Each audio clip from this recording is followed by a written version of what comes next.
Une nouvelle étude épidémiologique confirme la présence de 4 foyers de cancer pédiatrique dans mon département. Autrement dit, dans ces communes, les enfants développent plus de cancers que la moyenne constatée ailleurs.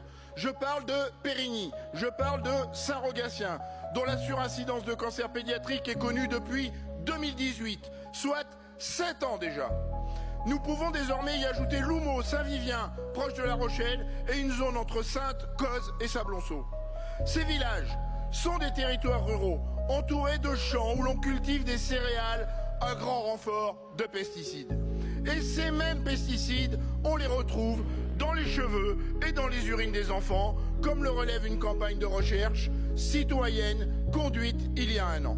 Donc en ruralité, les enfants souffrent et meurent du cancer. Des parents sont inquiets, des élus locaux alertent.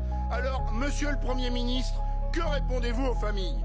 Oserez-vous leur dire, au motif d'arguments économiques d'ailleurs de plus en plus discutables, que vous comptez réautoriser des produits cancérogènes, mutagènes, reprotoxiques et perturbateurs endocriniens avec l'examen de la proposition de loi du plomb? Quand déciderez-vous réellement de nous protéger en évaluant sérieusement l'effet cocktail et la toxicité chronique des pesticides? Mais surtout, les alternatives à l'agriculture intensive existent.